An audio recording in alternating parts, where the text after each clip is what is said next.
Ainda não estamos, mas calma. 1, 2, 3 e... Foi? Não? Ok. Estamos todos agora sendo gravados, né? Vocês estão cedendo a imagem de vocês aí para que eu possa publicar depois no YouTube, para que as aulas estejam disponíveis, voz e imagem, né?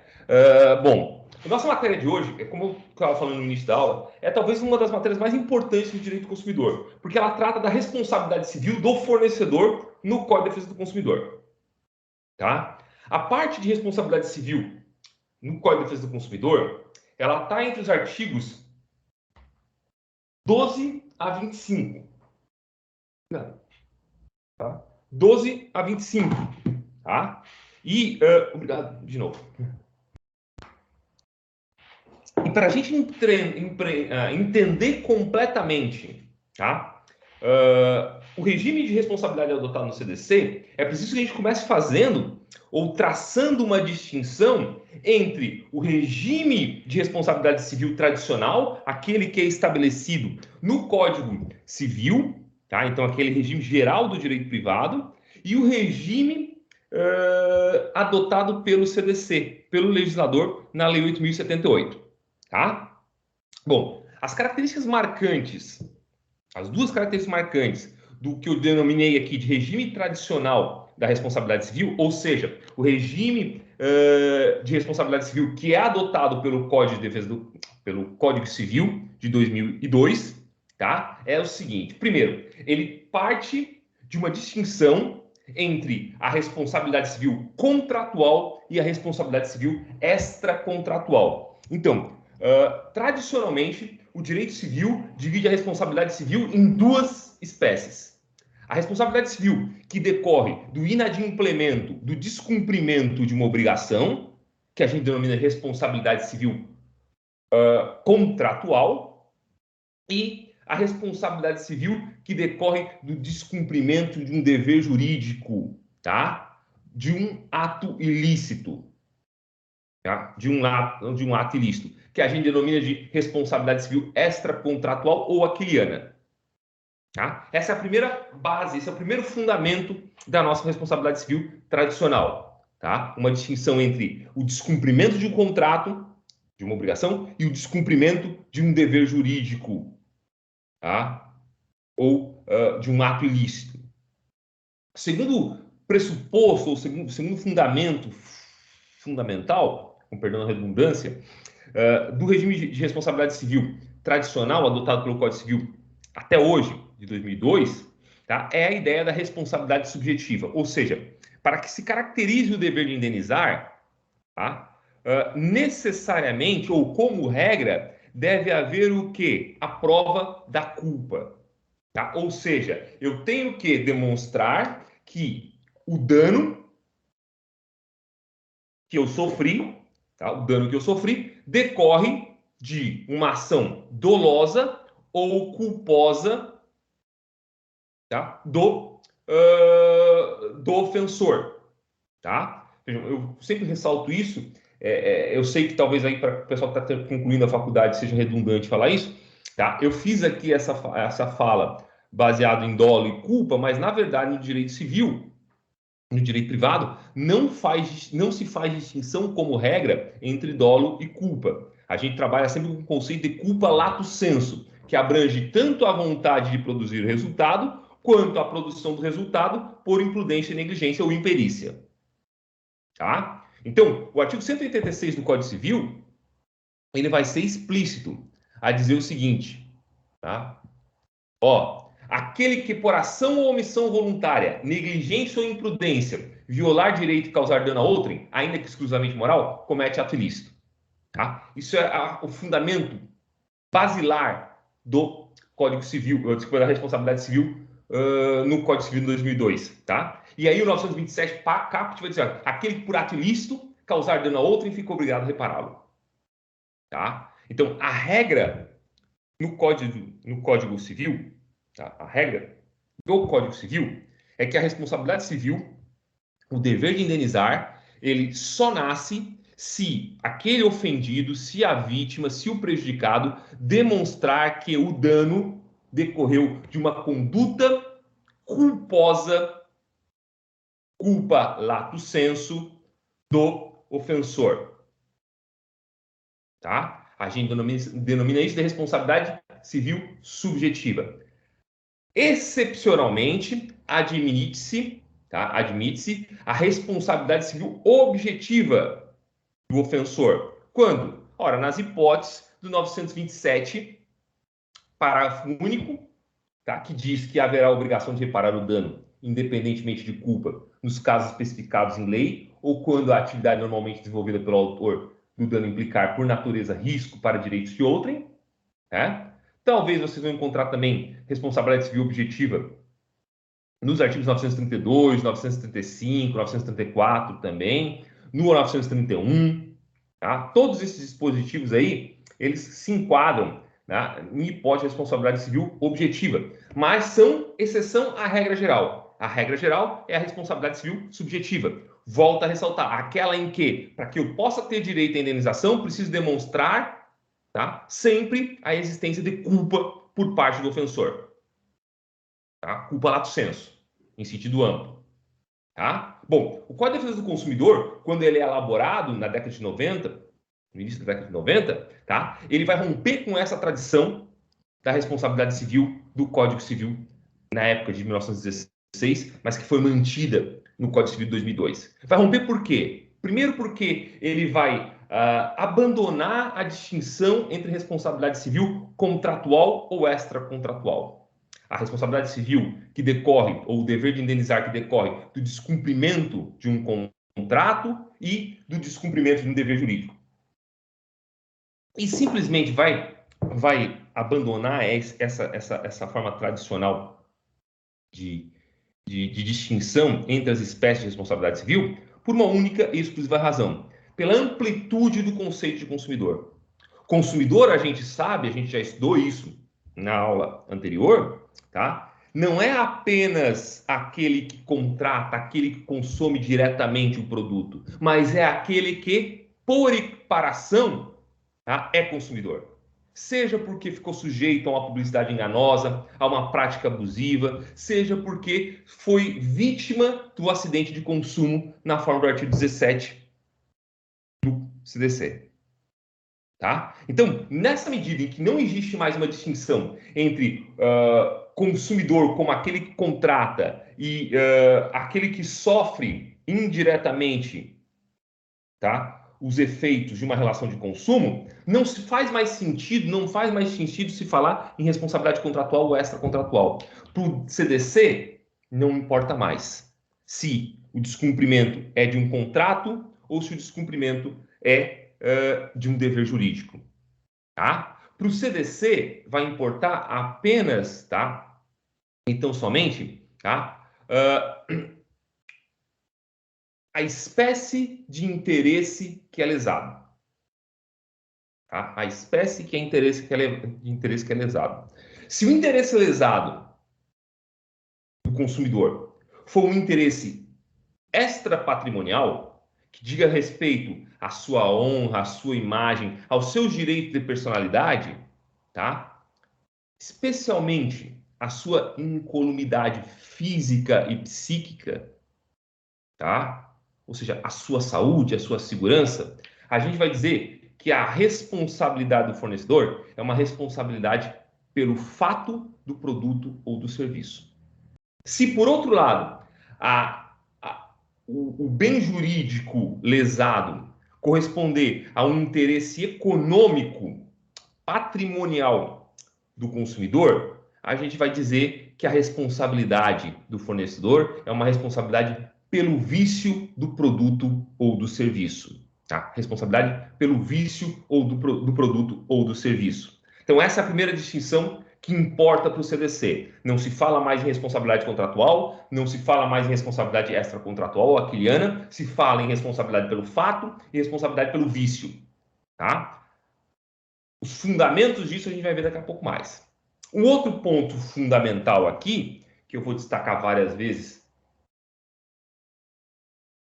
na próxima aula, é a ideia de que, como regra, a responsabilidade, o regime de responsabilidade adotado pelo Código de Defesa do Consumidor é um regime de responsabilidade objetiva, ou seja, o consumidor, para ter direito à indenização, não precisa demonstrar culpa do fornecedor. Precisa demonstrar o quê? Que houve uma conduta e um dano, e que existe um nexo de causalidade, uma relação de causa e efeito entre essa conduta e esse dano.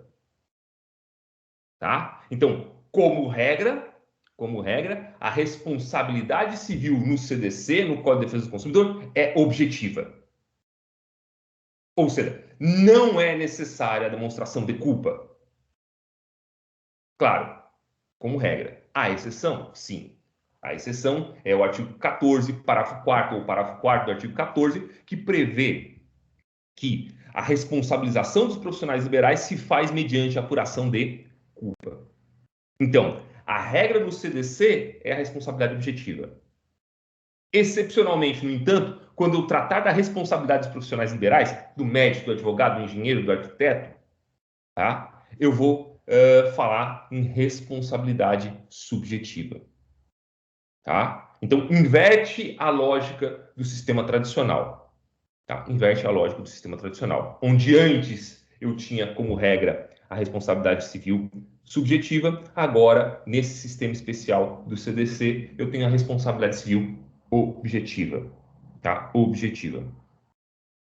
Esses dois pontos são fundamentais para que a gente possa entender por que o CDC ele representa uma ruptura com o modelo tradicional de responsabilidade civil. Tá? Ele parte de pressupostos absolutamente diferentes daqueles que tradicionalmente o direito trata. Tá? Ou parte, desculpa. Tá? E é isso que a gente vai tratar agora. Tá? Passado, então, essas duas situações, então, ó, risco da atividade como fundamento do dever de indenizar. Essa é a regra. Tá? São dois os pressupostos que a gente vai dizer assim, teóricos, tá? Que dão suporte a essa nova forma de responsabilização, tá, civil no Código de Defesa do Consumidor. Um, a gente chama de teoria do risco da atividade e o outro a gente chama de teoria da qualidade. Tá? Bom, a teoria... Me perdi aqui. Tá? A teoria do risco da atividade é o seguinte, como eu disse para vocês, então o CDC não parte de uma teoria da culpa, tá? Para justificar ou fundamentar a responsabilização do fornecedor.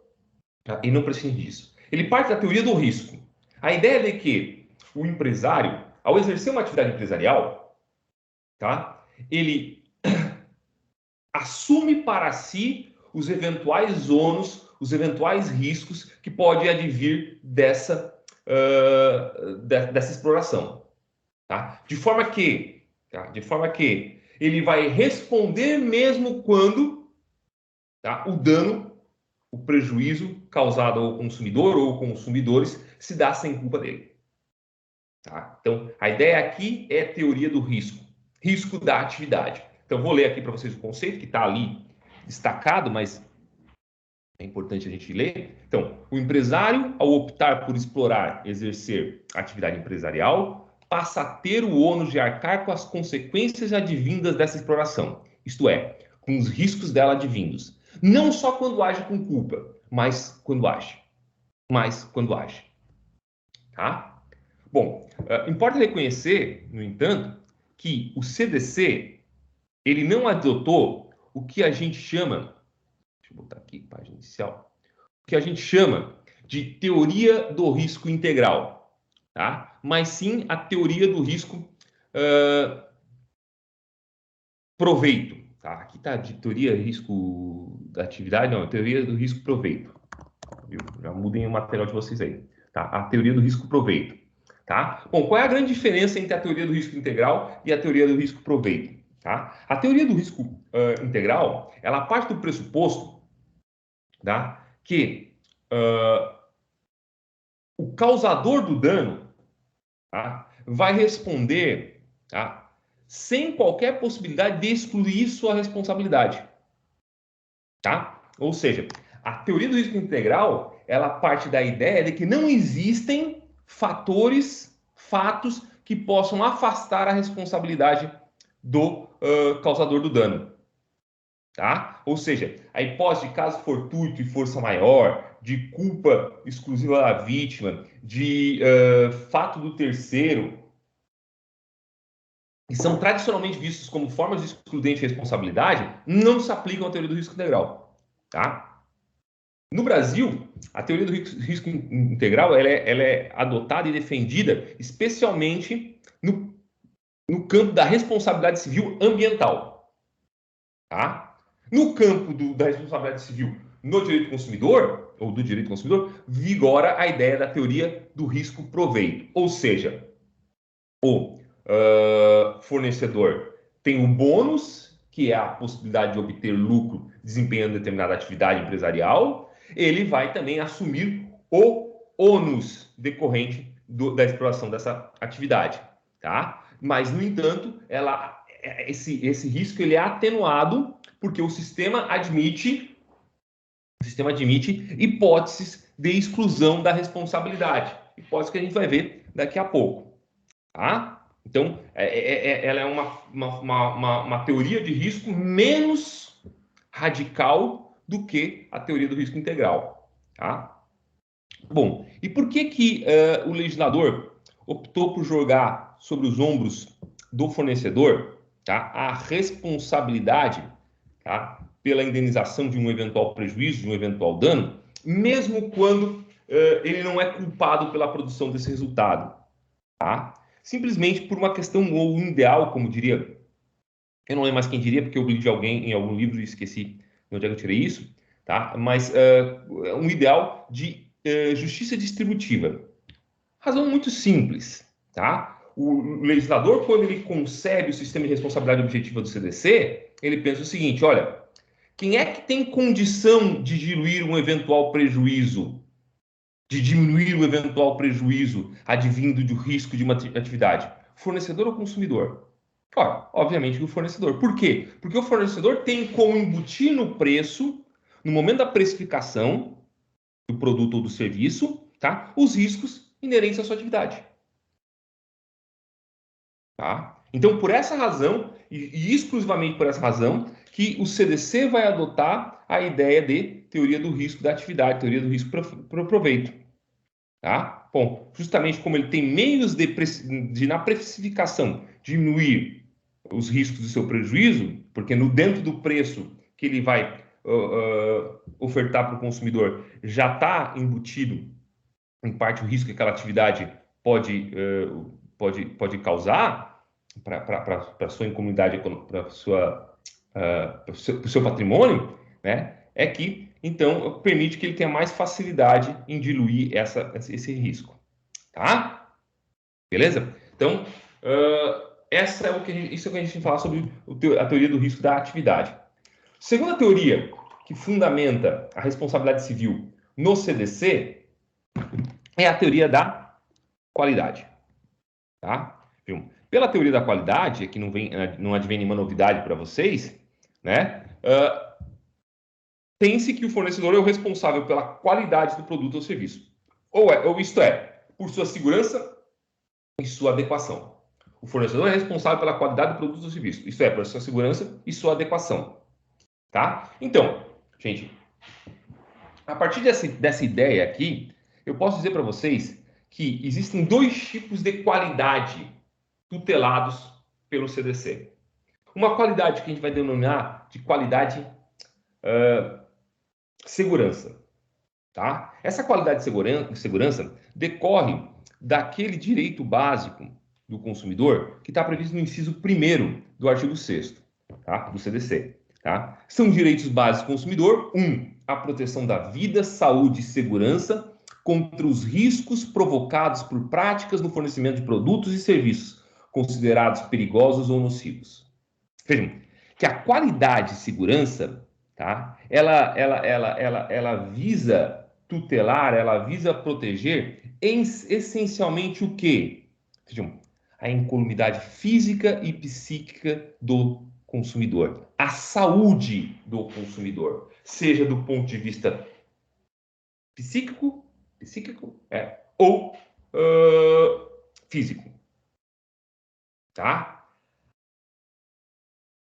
Por outro lado, a qualidade adequação, ela tem como objetivo tutelar, proteger a incolumidade econômica do consumidor. O que é a qualidade e adequação? Bom, ela diz respeito, a qualidade e adequação, ao uso ou a possibilidade de uso adequado do produto ou do serviço. Tá? A fruição, vamos dizer assim, é melhor, tá? Adequada, tá? Do produto ou do serviço.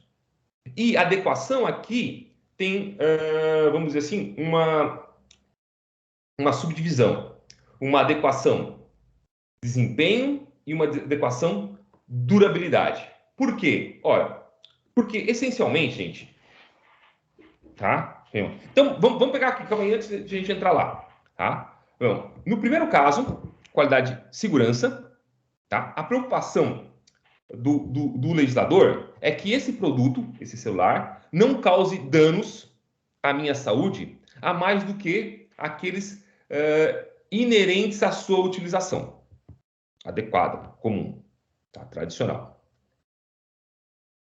Por outro lado, a qualidade, a adequação, ela quer, em primeiro lugar, tá? Que eu possa usar, tá? Usar esse produto na forma, na forma como ele foi concebido para ser utilizado. Tá? Concebido para ser utilizado. Então, quando eu falo em desempenho, eu estou falando, olha, esse celular, ele vai atingir esse critério de qualidade, adequação e desempenho, quando ele se presta à finalidade para a qual ele foi concebido. Ou seja, ele consegue fazer ligações, eu consigo utilizar a câmera dele, tá? Eu consigo fotografar com a qualidade que me foi prometida, tá? Essa é a qualidade de desempenho. Ao mesmo tempo, eu tenho também a qualidade de adequação, durabilidade. Porque, veja, nada me adianta esse celular funcionar perfeitamente, tá? Por um mês. Quando a perspectiva que eu tenho, pelo menos quando eu adquiro um celular, é que eu seja um objeto, um bem durável, que possa me acompanhar pelo menos por alguns anos, se eu assim quiser.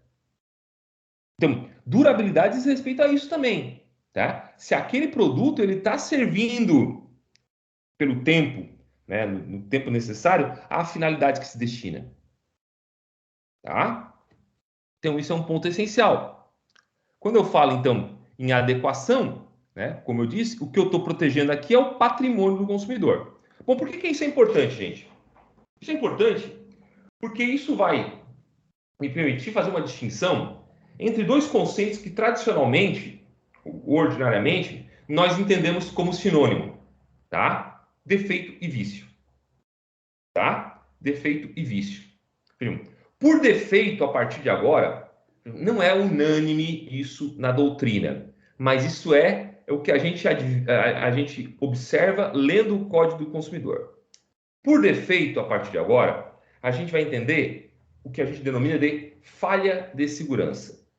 Tá? Falha de segurança. Quando é que um produto ele é defeituoso? Ora, um produto é defeituoso quando ele apresenta ou ele causa um dano à minha saúde. À minha saúde física ou psíquica. Produto defeituoso é aquele que o produto defeituoso, o produto ou serviço defeituoso é aquele que causa um dano à saúde do consumidor.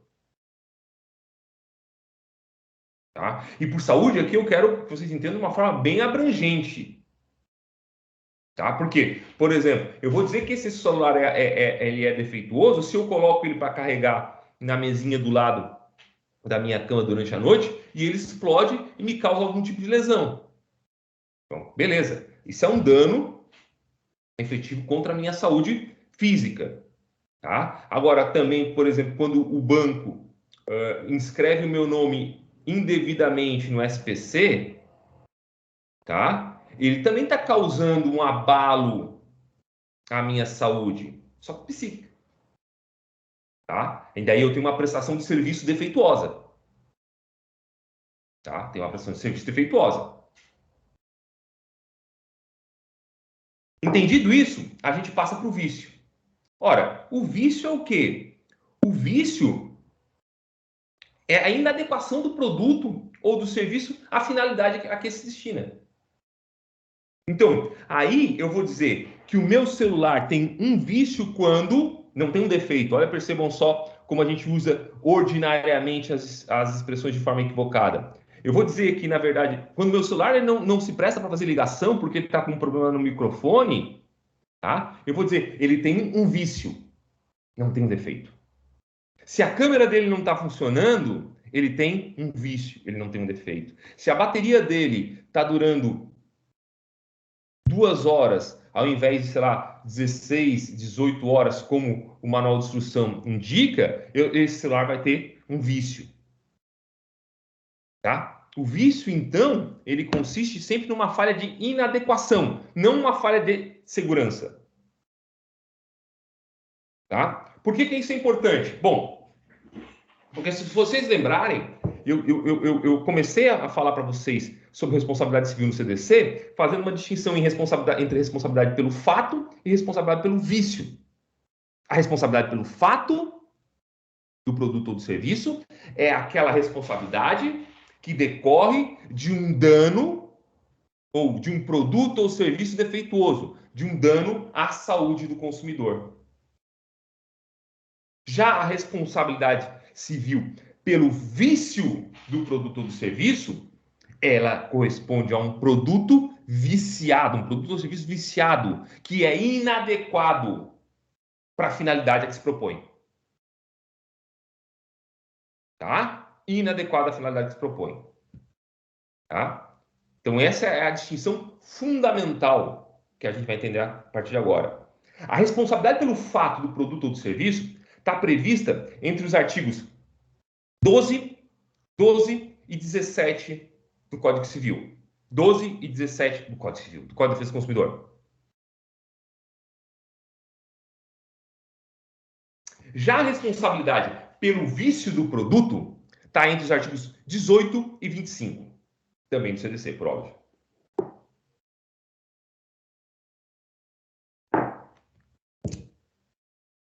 Qual é a nossa proposta na aula de hoje? A nossa proposta na aula de hoje é analisar a responsabilidade pelo fato e pelo vício no produto e no serviço. Não, desculpa. Responsabilidade pelo fato, no produto e no serviço. Tá? A gente vai excepcionar, a gente vai tirar, porque a gente vai trabalhar no início da aula que vem, a responsabilidade civil do profissional liberal, que é uma responsabilidade pelo fato do serviço, mas que a gente vai analisar em separado da responsabilidade civil pelo fato do produto de serviço que a gente está vendo aqui. Justamente por causa daquela observação que eu fiz no início da aula, de que a responsabilidade civil do profissional liberal, ela se apura mediante a comprovação da culpa. Tá? Então, não é responsabilidade civil objetiva. Então, ela merece ser destacada e estudada em separado. Nós vamos estudar ela no início da próxima aula, conjuntamente com a responsabilidade pelo vício do produto ou do serviço. Hoje, vamos nos dedicar exclusivamente na responsabilidade civil pelo vício do produto, pelo fato do produto, e a responsabilidade pelo fato do serviço. Tá? Os artigos que são fundamentais para que a gente possa guardar nesse momento são os artigos 12, 13 e 14 do CDC. 12, 13 e 14 do CDC. Tá? Vamos começar com a responsabilidade pelo fato do produto. Artigo 12 caput do Código de Defesa do Consumidor. Ó, o fabricante, o produtor, o construtor, nacional ou estrangeiro, e o importador respondem, independentemente da existência de culpa, tá? Pela reparação dos danos causados aos consumidores por defeitos decorrentes do projeto, fabricação, construção, montagem, fórmulas, manipulação, apresentação ou acondicionamento de seus produtos, bem como por informações insuficientes ou inadequadas sobre sua utilização e riscos. Tá? O caput do artigo 12 do CDC nos ajuda a chegar a algumas conclusões. Conclusões que eu já destaquei aqui, ó. tá? Nesses 4 itens. Primeiro, tá? Um ponto importante, ele estabelece uma técnica de responsabilização, tá, do fornecedor. Tá? Vejam só, o artigo 12 ele fala o seguinte: o fabricante, o produtor, o construtor nacional e estrangeiro e o importador respondem. Ou seja, ele especifica as espécies de fornecedores. Então eu tenho o fornecedor, o produtor, o construtor e o importador. Tá? Vejam como é diferente, tá, da hipótese do artigo 14. O artigo 14, deixa eu descer aqui para mostrar para vocês, ele vai falar o seguinte. Oh, meu Deus, cadê? O fornecedor dos serviços responde. O fornecedor. Qual é a diferença entre o artigo 14 e o artigo 12? Simplesmente que, ao especificar as espécies de fornecedor, tá? O legislador está dizendo que ele não vai responsabilizar todos os integrantes da cadeia de consumo. Todos os responsáveis por colocar o produto no mercado de consumo, mas apenas aqueles lá, ou o fabricante, ou o produtor, ou o construtor, ou o importador. Tá? Essa é a primeira coisa.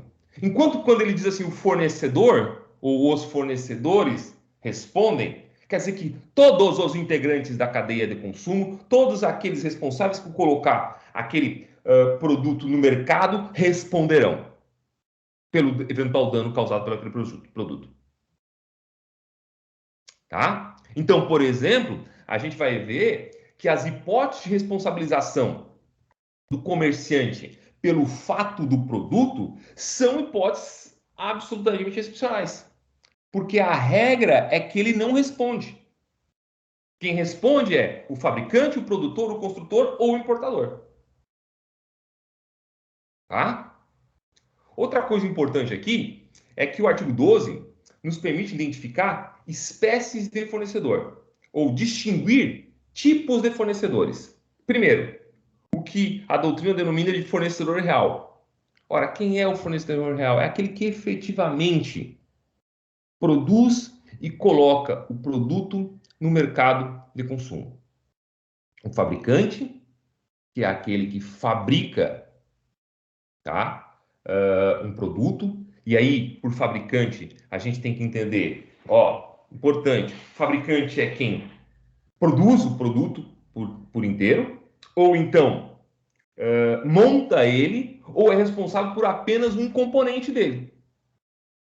Então, vamos dizer, a Apple é fabricante para todos os efeitos desse celular.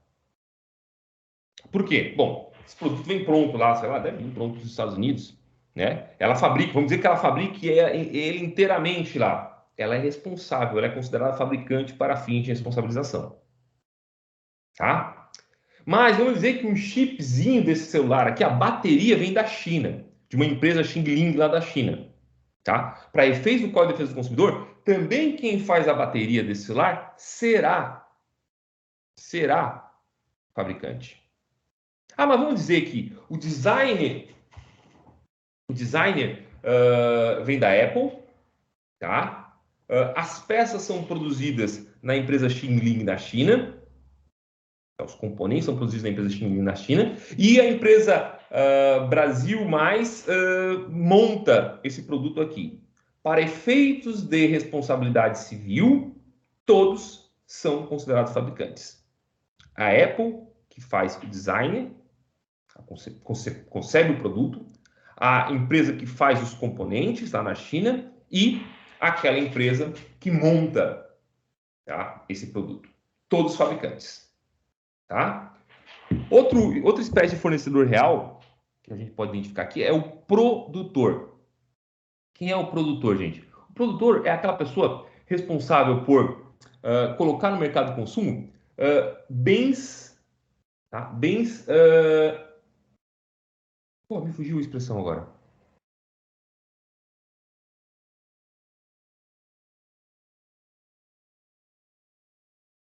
Parabéns, Eduardo. Não é bens não duráveis. bens rurais, não fica bem. Mas vamos pegar produtos orgânicos. Bom, perfeito, produtos orgânicos. Tá? Então, o produtor é quem coloca produtos orgânicos no mercado. Ah, como assim? Carne, frutas, verduras, frango, salsicha. Tá? Se bem com a salsicha, eu acho que é mais para o fabricante. Tá? Então, nesse caso aqui, eu tenho o produtor. O produtor é aquele que vai botar produtos orgânicos, seja de origem vegetal, seja de origem animal. Tá? Esse é o produtor. Daí por quê? Talvez seja redundante a gente chamar o produtor rural de produtor rural, porque ele é só produtor, para fins pelo menos legais. Depois eu tenho o construtor, ainda entre os fornecedores reais. Ora, quem é o construtor? O nome diz. O construtor é aquele que coloca bens imóveis no mercado de consumo. Tá? Bens imóveis no mercado de consumo. Eu tenho também aquela espécie de fornecedor que a gente denomina de fornecedor presumido. O fornecedor presumido não é o fabricante, nem é o comerciante, mas é aquele que serve de intermediário entre o fabricante e o comerciante. A gente denomina esse intermediário, pelo menos quando diz respeito de trazer bens do exterior para o Brasil, de importador.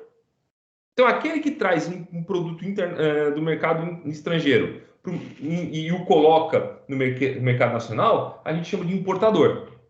Tá? Esse importador vai corresponder a um fornecedor presumido.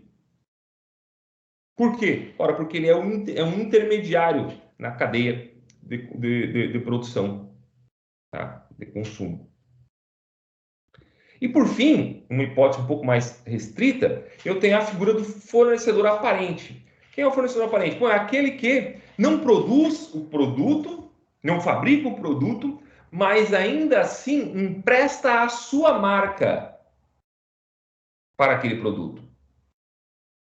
Tá? Então, vamos lá. Eu acho que eu estou com aqui uma calça jeans que foi comprada nesse saldão aqui que tem aqui na região de Criciúma. Tá? Bom, essa calça jeans ela é produzida por uma empresa aqui de Criciúma, né? Que, no entanto, vai lá e coloca a marca de uma outra empresa, obviamente com a autorização dela, né? Nessa calça, né? Para fins de conceito de fornecedor de responsabilidade pelo dano, pelo fato produto, essa empresa que cede a marca é também fornecedor. Tá? Fornecedor aparente. Tá? Fornecedor aparente. Tá? A outra figura que a gente pode utilizar aqui como exemplo, que é a que inclusive está aí, é o franqueador. Né? Para todos os efeitos, eu compro um café no McDonald's, aqui de Criciúma. Tá? Eu compro um café no McDonald's aqui de Criciúma. Tomo esse café, o café tem uma temperatura excessiva, muito quente. Eu acabo derramando esse café sobre o meu colo e acaba gerando queimaduras. Tá? O que houve aqui? Houve um acidente de consumo. Tá? Vejam só, para o consumidor, não existe, se não me engano, esse é o nome, arcos dourados, que é a razão social da McDonald's, que é o franqueado da McDonald's aqui em Criciúma, se não me engano, até no Brasil inteiro. Tá? Não existe isso. Para o consumidor, existe o quê? Existe a marca McDonald's, o franqueador. Então, para efeitos de responsabilização, eu posso demandar diretamente o McDonald's e não o seu franqueado. Por quê? Porque ele é um fornecedor aparente. Ô, Conte. Oi. Então, com o processo de globalização, onde as etapas da produção elas são terceirizadas para diversas regiões do planeta, né? Em função da maior quantidade de importações e também de franquias, quer dizer então que essa cadeia de responsabilizados ela torna-se maior. E que impacto isso traz na efetivação dos direitos para o consumidor, entendeste? No sentido de nós efetivamente buscarmos essa responsabilização em agentes tão distante da gente. Seria mais ou menos isso, por favor. O que importa aqui, e aí que é o caso que a gente tem que entender, é que o Código de Defesa do Consumidor, ele permite que eu possa responsabilizar todos esses daí. Então, por exemplo, claro que é muito mais difícil eu ingressar com uma ação contra a Apple, ainda que hoje a Apple tenha um serviço no Brasil, mas vamos imaginar alguns anos atrás, né, era muito difícil eu ingressar com uma ação diretamente contra a Apple. O que eu fazia? Eu demandava diretamente o importador, muito mais fácil. Hoje em dia, eu posso optar por demandar o importador e a própria Apple. Né? Ou seja, isso facilita muito a possibilidade de proteção dos direitos do consumidor, né? Porque o acesso dele à justiça fica mais fácil. Acesso à justiça não, mas a possibilidade dele demandar esses grandes players do mercado é mais fácil. Né? Uma eu só me engano, é uma exigência recente da legislação brasileira, tá? E que a gente viu que indiretamente é também fornecedor, foi a obrigação, por exemplo, que o Facebook tivesse um escritório no Brasil.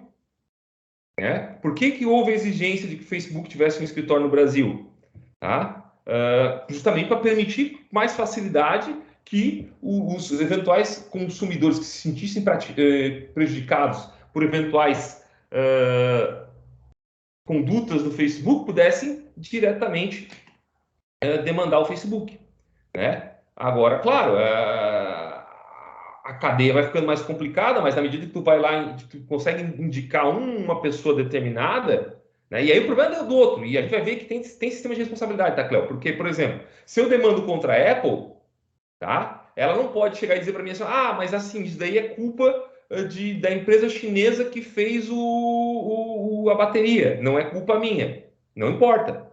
Se depois ela tiver um prejuízo porque ela tem que me indenizar, ela que demande contra a empresa chinesa, tá? Mas não pode me obrigar a demandar contra a empresa chinesa.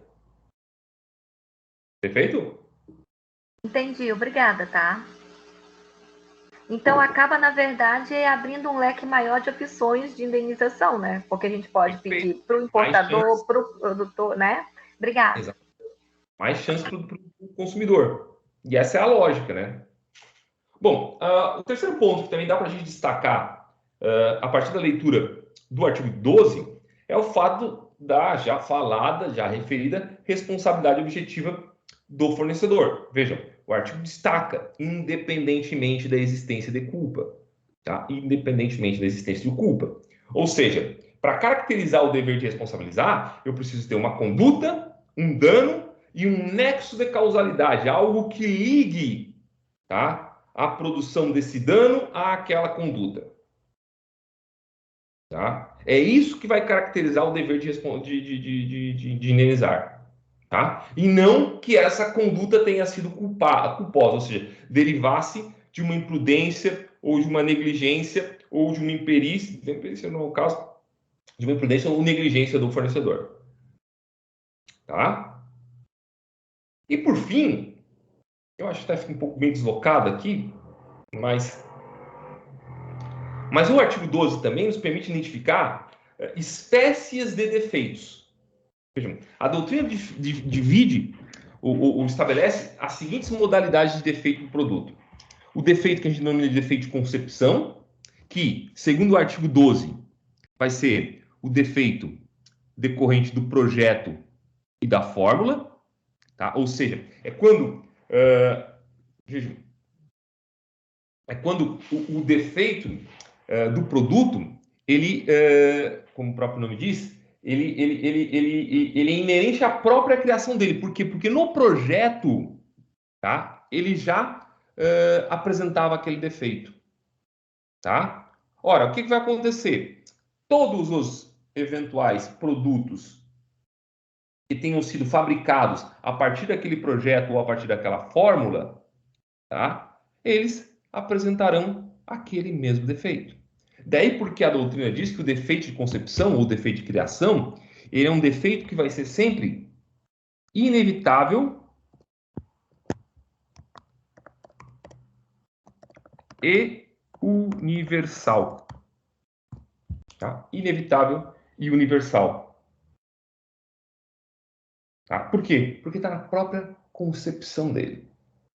Por outro lado, eu tenho o que a doutrina chama de defeito de produção ou fabricação, que é, pegando o que diz o artigo 12, aquele defeito que ocorre na produção, na construção, na montagem, manipulação ou acondicionamento dos produtos. Então, beleza, o problema não está no projeto, mas no modo como foi feita a produção, tá? A construção. Então, vamos pegar um exemplo que seja mais lógico para a gente. Bom, eu fui lá, contratei um arquiteto, o arquiteto fez o projeto perfeito, tá? Entreguei o projeto para uma construtora, uma empreiteira para fazer para executar a obra, e aí, na hora de executar a obra, ela utiliza um material de pior qualidade, ou ela acaba desobedecendo o projeto, o desenho do projeto original, né? Bom, aí eu tenho um defeito na produção, tá? Um defeito da produção, de produção. E por fim, eu tenho o defeito de comercialização. Esse é inevitável, e não é parcial. Tinha um nome que eu esqueci agora.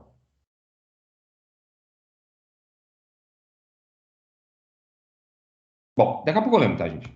A cabeça não tá muito boa hoje, não. Tá? E por fim, eu tenho. Mas o que eu quero dizer assim, é que ele não é universal, entende? Porque não necessariamente, deixa eu explicar, já que eu não consigo lembrar a palavra certinha, não necessariamente vamos dizer que pode ser que apenas alguns lotes de um determinado produto é que tenham sofrido aquele defeito de produção. Então não é necessariamente todos os produtos daquela marca, daquele modelo, que vão apresentar aquele defeito, mas essencialmente alguns lotes. Né? Então, os veículos Corolla produzidos entre os anos de 2014 e 2015, tem que fazer recall. Porque, sei lá, porque o cinto de segurança não está funcionando direito.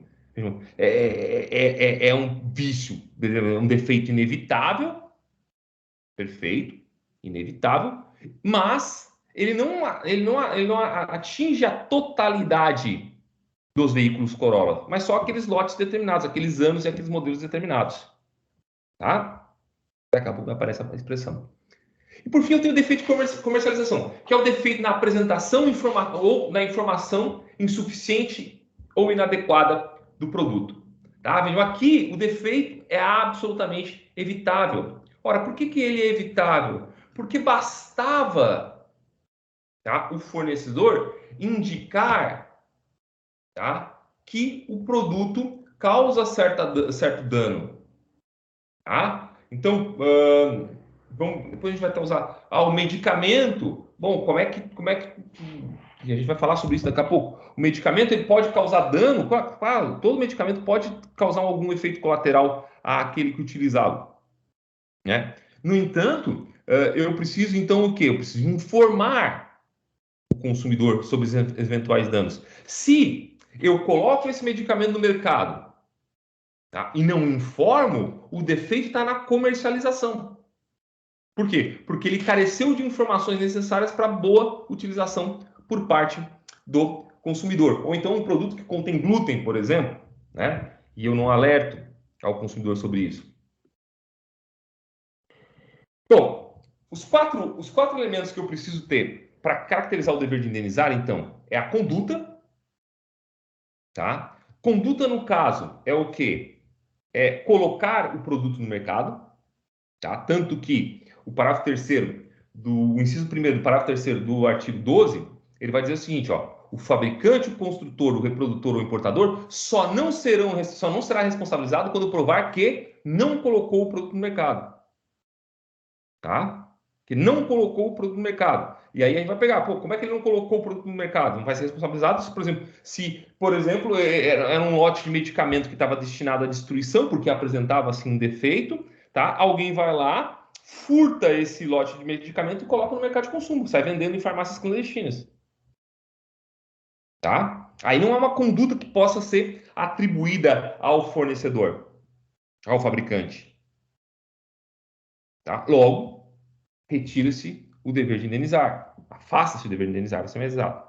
Depois, tem que haver um dano a um interesse extrapatrimonial do consumidor, né? Porque não basta para a caracterização da responsabilidade pelo fato que se cria um prejuízo econômico ao consumidor, é preciso que tenha esse prejuízo extrapatrimonial, né? Há um direito de personalidade do consumidor, né? Um nexo de causalidade entre essa conduta e esse dano. Tá? Um outro ponto que é importante também é preciso que haja um defeito. Tá? É preciso que haja um defeito. E aí a gente tem que pegar o seguinte, gente. O que é um defeito? O que é um defeito? Tá? Ora, um defeito, um produto defeituoso, é um produto que possa ou que pode vir a representar algum tipo de risco à saúde do consumidor. Tá? No entanto, gente, não sei se eu vou me adiantar aqui. Não. No entanto, gente, a gente precisa entender que o risco é inerente a uma série de produtos que são colocados no mercado. Tá? De forma que o defeito que vai caracterizar o dever de indenizar, tá? É aquele defeito ou aquele defeito ou aquele risco, tá? Que destoa daquilo que razoavelmente se espera daquele produto. Então, volto a usar o exemplo do medicamento, né? Vejam, o medicamento, desde provido, a gente sabe, os medicamentos podem sim ter efeitos colaterais, podem ter reações adversas, tá? Se as informações adversas são devidamente informadas na bula do medicamento, por óbvio, gente, por óbvio, tá? Que eu não vou estar diante de um defeito caso elas venham a acontecer. Tá? Por quê? Ora, porque não é defeito quando a periculosidade, assim, aqui, ó, não constitui defeito quando existe um risco razoável, tá? Naquele produto. Então, assim, vamos lá. Vou usar um exemplo. A carteira de cigarro. O cigarro, todos nós sabemos que causa câncer. Mas ainda assim, as empresas que produzem e vendem cigarros, elas são obrigadas a alertar sobre os riscos inerentes ao consumo do cigarro. Bom, o cigarro, se me causar câncer após o uso contínuo por vários anos, eu posso alegar que esse cigarro foi defeituoso? Que esse produto é um produto defeituoso? Não. Por quê? Porque isso é uma periculosidade inerente àquele produto. Tá? Inerente àquele produto. Tá? O que precisa ter aqui? Informação, então. Então, por isso que o CDC, lá no parágrafo 1º, ele vai definir produto defeituoso a partir do seguinte. Ó, parágrafo 1º. O produto é defeituoso quando não oferece a segurança que dele legitimamente se espera, levando-se em consideração as circunstâncias relevantes, entre as quais sua apresentação. Ou seja, necessariamente, tá? O produto vai ser defeituoso se ele não apresenta informação suficiente, tá? Sobre os riscos que ele pode apresentar. 2. O uso e os riscos que razoavelmente dele se esperam. Tá? E aqui é importante a gente fazer, tá? Uma distinção que eu acho importante entre aquele produto em que existe uma periculosidade inerente, que é esse que depende da informação adequada, inicial, no momento da apresentação, tá? E aquele produto que tem uma periculosidade adquirida.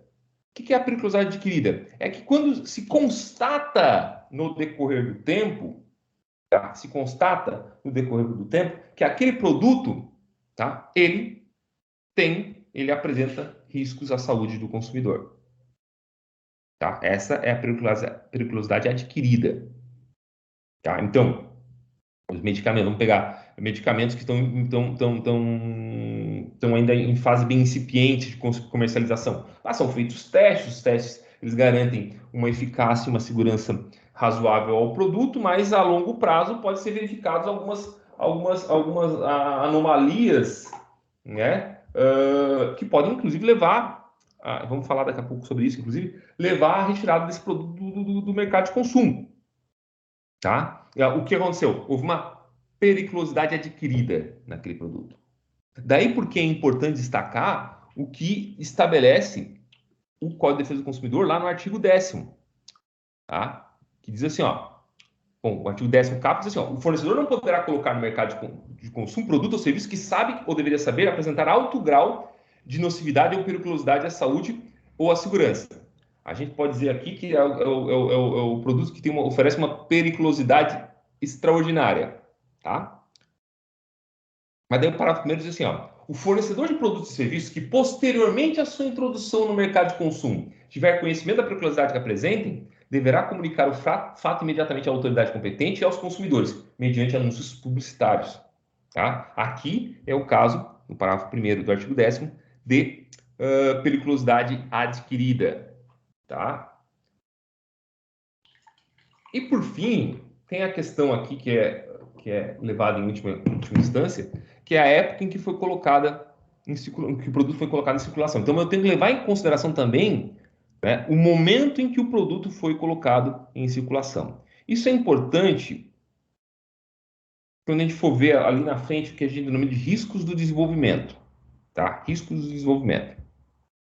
Mas antes aqui, vamos falar da inovação tecnológica. Tá? Então, a época em que foi colocado em circulação. Parágrafo 2º do CDC, para não permitir dúvidas sobre isso, ele diz o seguinte, ó, produto não é considerado defeituoso pelo fato de outro de melhor qualidade ter sido colocado no mercado. Então, eu consumo um determinado medicamento, eu vou usar bastante medicamento agora, porque é um exemplo bom. Eu consumo um determinado medicamento para uma determinada doença que tem determinados efeitos colaterais. Tá? Pouco tempo depois, esse produto, surge uma alternativa a esse produto, tá?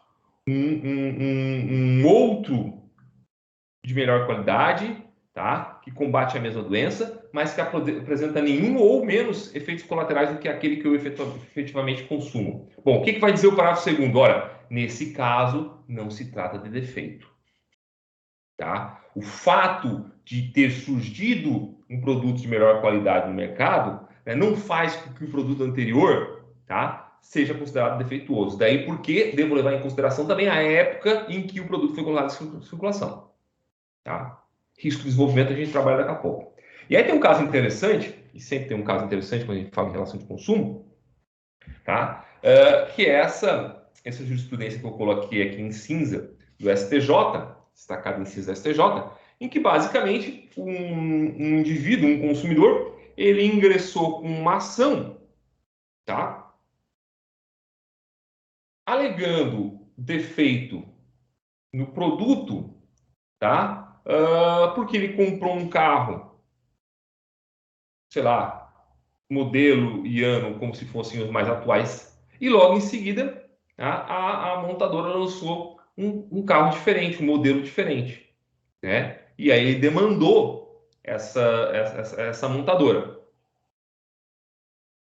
O STJ, expressando exatamente no parágrafo 2º do artigo 12, estabeleceu o seguinte: a pretensão do apelante receber o veículo novo ou ser ressarcido por danos materiais não se enquadra na hipótese do artigo 18, eis que não há visto de quantidade ou quantidade.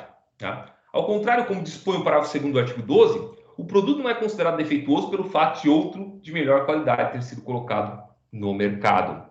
Tá? Então, a existência de produtos de melhor qualidade, tá, introduzidos no mercado posteriormente àquele produto que eu consumo, tá, não faz com que aquele produto que eu consumo seja considerado defeituoso para fins legais.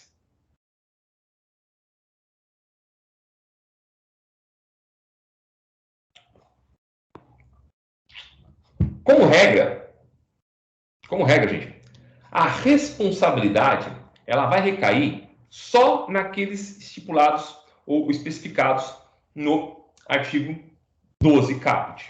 Ou seja, no fabricante, no produtor, no construtor, no importador.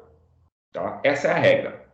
Eventualmente, no entanto, Eventualmente, no entanto, o comerciante, aquele responsável por colocar o produto, vamos dizer assim, no final da cadeia de consumo, ele pode vir a responder.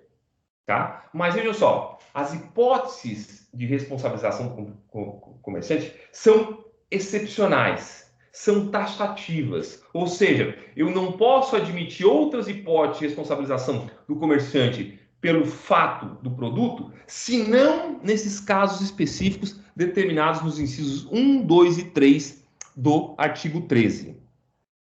Tá? 1, 2 e 3 do artigo 13. Quais são as hipóteses em que o comerciante responde, tá? Pelo fato do produto? Primeiro, tá? Quando o fabricante, o produtor, o construtor, o produtor ou o importador não puderem ser identificados. Quando o produto, esses dois, for fornecido sem identificação clara do seu fabricante, produtor, construtor ou importador. Ou quando não houver a conservação adequada de produtos perecíveis. Vejam que a maior parte desses casos aqui a gente consegue fazer a analogia com produtos agropecuários. Né? Então, vejam, quando eu chego lá na gôndola do supermercado, não sei se é gôndola do supermercado que chama, lá nas verduras e nas frutas, vejam, e eu não consigo identificar, tá, a origem daqueles produtos, né? Quem é o produtor? Bom, quem é que eu vou responsabilizar no final das contas? Vai ser o comerciante. Né? Se não houver uma identificação clara sobre quem produziu aquele produto, quem colocou aquele produto à venda, também eu vou responsabilizar o comerciante. Tá? Então, não é por outra razão que os supermercados, ultimamente, pelo menos os maiores supermercados, eles têm uma tendência de cada vez mais indicar a proveniência dos produtos agropecuários. Ora, para quê? Justamente para afastar de si essa responsabilidade que lhes atribui os incisos 1 e 2 do artigo 13º do CDC. Tá? Então, beleza. O terceiro caso, no entanto, a gente poderia falar que existe uma responsabilidade direta do comerciante. Por quê? Ora, no final das contas, a quem compete a conservação adequada de produtos perecíveis? Ao comerciante. Tá? Ao comerciante. Né? É ele, né, em última instância, que tem que zelar para que os produtos que sejam colocados lá à disposição do consumidor, né, não estejam, por exemplo, com sua data de validade vencida. Que não estejam impróprios para uso, para consumo. Tá? Então, a responsabilidade nesse caso é direta do comerciante. No entanto, e eu trouxe uma jurisprudência que vai confirmar isso, tá? O STJ tem um entendimento, tá, que o consumidor pode propor a ação diretamente contra o fabricante, tá? Em caso de produto sem conservação adequada. Então, eu vou ler aqui a ementa de novo. Isso é um recurso especial 980.860 da ministra, relatoria da ministra Lancy Andrigo, foi julgado em 2009, já é um precedente um pouco antigo, mas vamos pegar aqui, ó. Ação de indenização por danos morais e materiais, consumo de produto colocado em circulação quando seu prazo de validade já havia transcorrido. A rosina tradicional vencida que foi consumida por bebê que tinham apenas 3 meses de vida, causando-lhes gastroenterite aguda, vício de segurança, responsabilidade do fabricante, possibilidade. Comerciante que não pode ser tido como terceiro estranho em relação de consumo. Beleza, não é. Não configuração de culpa exclusiva do terceiro. Produto alimentício destinado especificamente para bebês, exposto em gôndola do supermercado, com prazo de validade vencido, que coloque em risco a saúde dos bebês com apenas 3 meses de vida, causando-lhes blá blá blá. Comerciante e fabricante, tá aqui, ó. Interessa? Comerciante e fabricante estão inseridos no âmbito da cadeia de produção e distribuição, razão pela qual não podem ser tidos como terceiros estranhos à relação do consumo. A eventual configuração de culpa, da culpa do comerciante que coloca à venda produto com prazo de validade vencido, não tem o condão de afastar o direito do consumidor propor a ação de reparação de danos pelos anos resultantes de gestão de mercadoria estragada em fase do fabricante.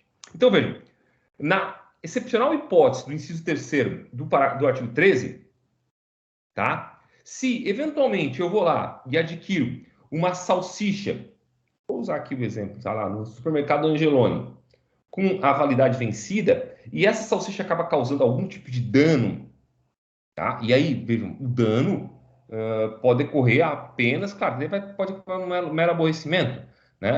O dano pode corresponder a apenas um abalo psíquico, não, um abalo moral, tá? Mas vamos lá, eu compro uma salsicha vencida, né, lá no supermercado Angeloni, produzido pela Sadia, tá?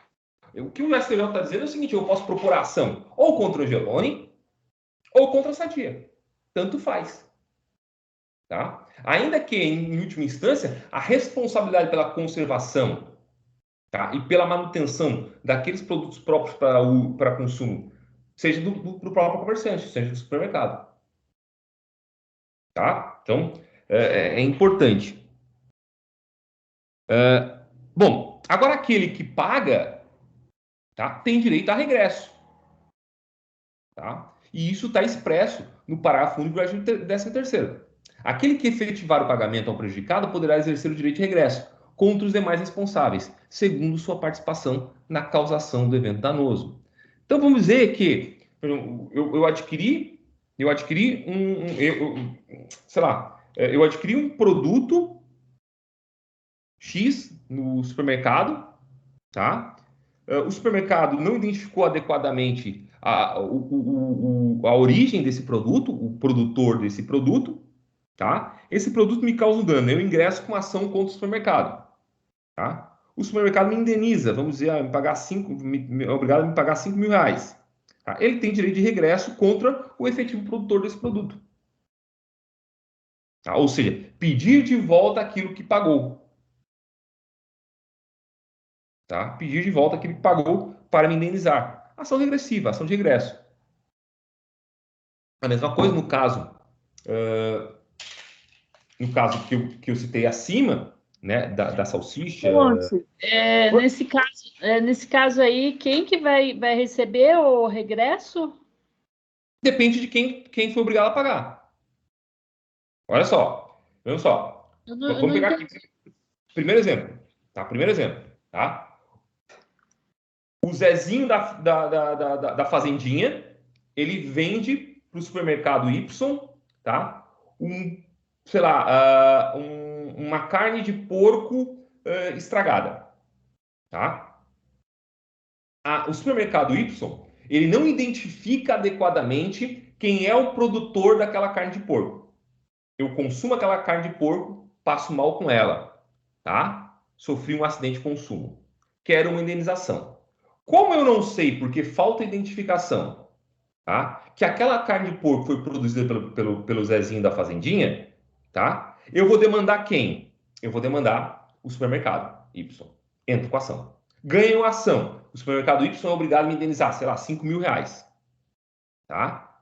Só que, na verdade, quem foi o autor do dano foi o Zezinho da fazendinha. Então, o supermercado Y tem direito de regresso contra o autor da fazendinha, contra o Zezinho da fazendinha, tá? Pedindo o quê? Ora, a indenização pelos 5 mil que ele teve que pagar para mim, tá? Essa é a primeira hipótese.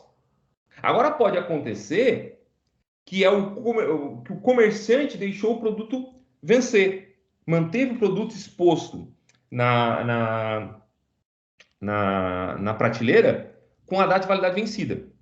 Eu consumi esse produto, tá? Vamos dizer, a salsicha da Sadia. Eu consumi esse produto, passei mal. Ingressei com a ação contra a Sadia, porque o STJ diz que eu posso ingressar com a ação diretamente contra o produtor. Não preciso entrar contra o comerciante, ainda que a falta de zelo seja dele. Tá? Entro com a ação contra a Sadia. A Sadia é condenada a me indenizar. Me indeniza. Agora, a Sadia tem direito de regresso contra o comerciante. Tá? Só que daí qual é o problema aqui? E aí, porque é importante. Tem direito de regresso, tá? Só que tem que comprovar a culpa. Para a Sadia ter direito a a indenização do comerciante, ela precisa comprovar o quê? Que houve negligência do comerciante em manter aquele produto na prateleira mesmo com a data de validade vencida. Tá? Agora entendi. Peguei agora. Tranquilo? Então, ficou clara aqui a ideia da ação de regresso, né? Sim. Isso é um elemento fundamental. Bom, agora quando a gente fala em ação de regresso, isso é uma questão processual, e eu volto a dizer, não vamos esquecer jamais que o CDC é um microsistema jurídico que implica normas de todo tipo, inclusive normas de tipo processual, tá? Existe um instituto, do ponto de vista processual, tá? Que permitiria um perdão da indignidade técnica, chamar ao processo, tá, aquele responsável direto pelo dano. Tá? A gente chama esse instituto, no direito processual, está lá no CPC, no artigo 125, né, de denunciação da lide. Tá? O que é a denunciação da lide? Está aqui, ó, inciso 1º, aliás, inciso 2º do 125, do CPC, tá? CPC, Código de Processo Civil. É admissível a denunciação da lide, promovida por qualquer das partes, àquele que estiver obrigado, por lei ou pelo contrato, a indenizar, em ação regressiva, o prejuízo de quem for vencido no processo. Tá? Então, é admissível a denunciação da lide, promovida por qualquer das partes, àquele que estiver obrigado, por lei ou por contrato, a indenizar em ação regressiva o prejuízo de quem for vencido no processo. Então, o Instituto da Intervenção da Denunciação da lide permite que, no decorrer do processo, ou seja, ainda na fase de conhecimento, né, eu que fui demandado, chame aquele que eu tenho direito de ação regressiva para já participar desde o início do processo. Então, como é que aconteceria normalmente? Bom, eu ingresso uma ação, como é que seria no caso que eu contei para vocês? Bom, eu ingresso com a ação contra a Sadia. Tá? A Sadia recebe a citação e diz o seguinte, opa, mas calma aí. Quem causou o dano, tá, foi o supermercado ao deixar o produto exposto sem o devido cuidado, né, ou com a data de validade vencida. Tá? E aí, ele, por meio desse instituto, ele chama a Sadia, o mercado, para integrar a relação processual desde o início. Tá? E aí, o que acontece? A Sadia apresenta uma contestação, aí o juiz recebe lá, defere a denunciação da lide do supermercado, o supermercado ingressa no processo, tá? Apresenta a sua contestação, etc, até que no final a gente tem uma sentença de procedência ou improcedência contra os demandados. Tá? Isso ocorre no processo, no rito, no procedimento comum. Tá? No procedimento comum, segundo o CPC. Bom, o que importa a gente salientar aqui, no entanto, é que o artigo 88 do CDC, ele expressamente veda a utilização desse instituto da denunciação da lide quando eu estiver diante de uma relação de consumo. Tá? Vejam o que diz o artigo 88. Na hipótese do artigo 13, parágrafo único deste Código, a ação de regresso poderá ser ajuizada em processo autônomo, facultada a possibilidade de prosseguir nos mesmos autos, vedada a denunciação da lide. Ou seja, tá? Em tratando de relação de consumo, como é o caso aqui, se eu demando a Sadia, tá? Ela não pode denunciar da lide, tá? O supermercado. Tá? Ela não pode denunciar da lide do supermercado. Está proibido, está vedado. Vedação expressa da lei. Por quê? Ora, para não dificultar a proteção do interesse do consumidor.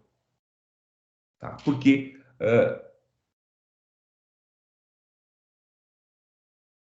protela a ação, dificulta a denunciação da lei, dificulta que o consumidor consiga obter um resultado satisfatório ao seu interesse. Tá? E aí, por isso, a lei veda.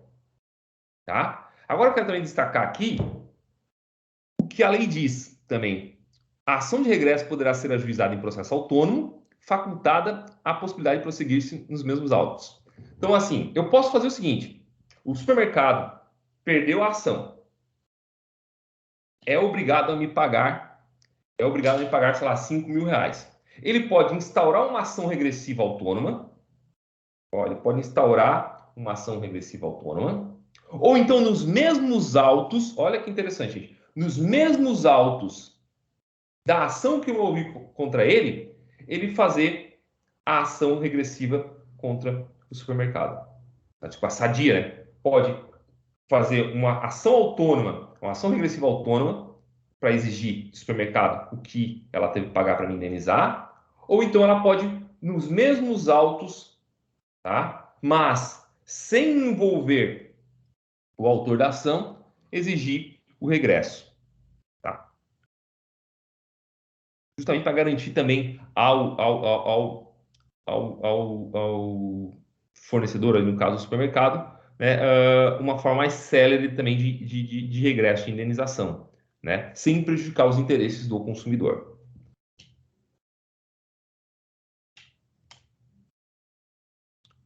No artigo 13, gente, a gente tem, no artigo 13 não, no artigo 12, voltamos então para o parágrafo 2º, parágrafo 3º do artigo 12, que ficou pendente, tá? A gente tem as cláusulas excludentes de responsabilidade do fornecedor, ou seja, aquelas situações em que, tá, o fornecedor não responde.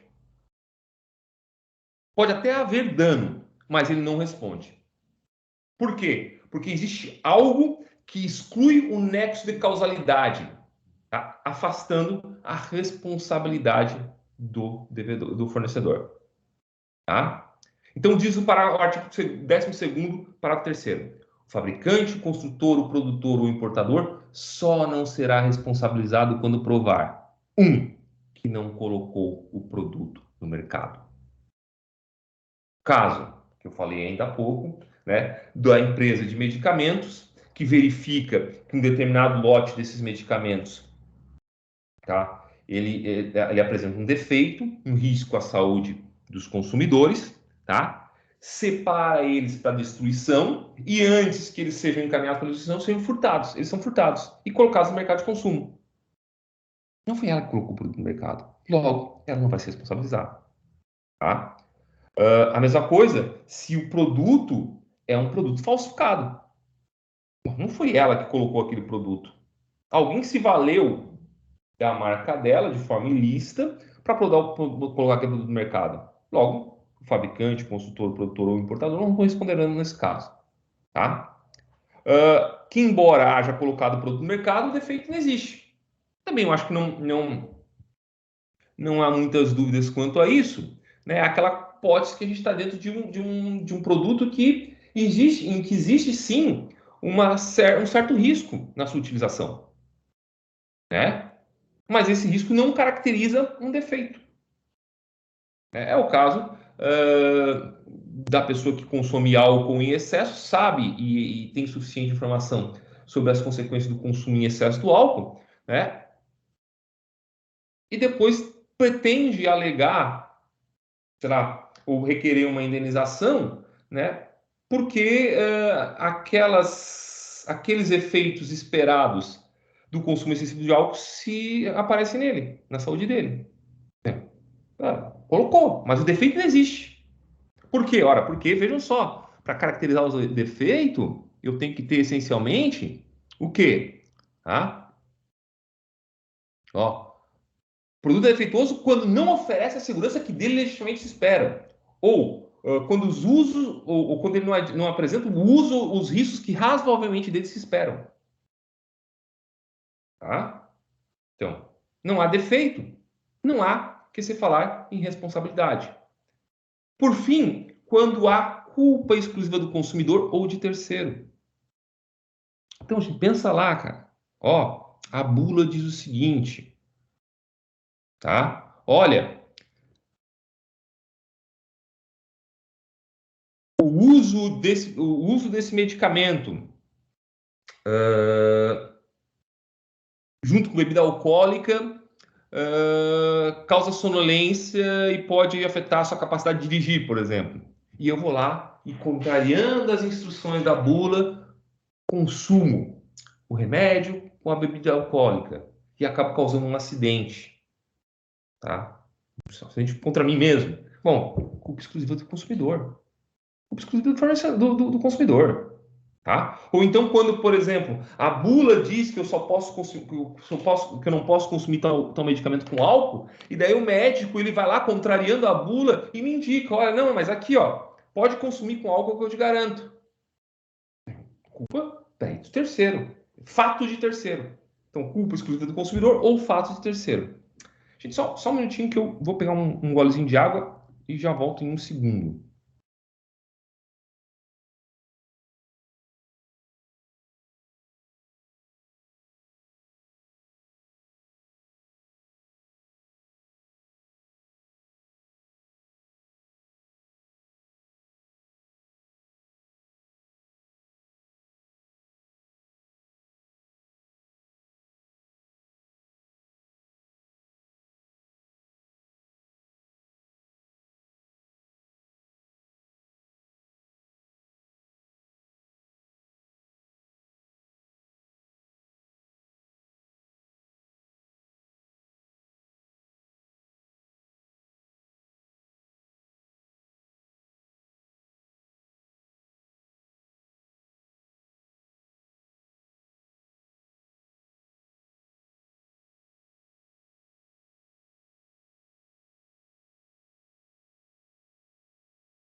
Voltamos, então. Desculpa a interrupção abrupta, mas é que às vezes a sede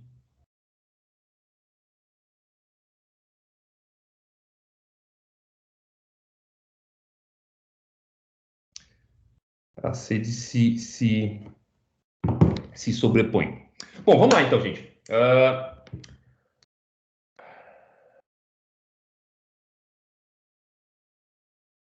O que importa a gente reconhecer aqui das causas excludentes de responsabilidade? Tá? Primeiro, tá? O ônus da prova é sempre do fornecedor. Tá? É ele que tem que provar que não colocou o produto no mercado, por exemplo. Tá? Tem um caso clássico do microvlar, né? Que eu até acho que já falei para você em sala de aula, né? Que é aquela pílula anticoncepcional que foi colocada em que o mercado, que as mulheres começaram a descobrir que estavam engravidando, mesmo utilizando a pílula, e daí descobriram que, na verdade, aqueles medicamentos eram medicamentos de farinha, eram medicamentos que eram utilizados para teste, né, dentro da empresa. Na época, o laboratório, eu acho que era a Schering do Brasil, né, ele alegou que aqueles produtos tinham sido furtados, que aqueles lotes de medicamento falsos, então, eles tinham sido roubados, tinham sido furtados, né, da sede da empresa, mas não conseguiu provar. Logo, foi obrigado a indenizar. Por quê? Porque o ônus da prova é do consumidor, é do fornecedor. A mesma coisa, que embora haja colocado o produto no mercado, o defeito não existe. Viu? A conduta a dano, tá? Existe dever de indenizar. Para afastar de si o dever de indenizar, o fornecedor tem que provar o quê? Tá? Que não colocou o produto no mercado.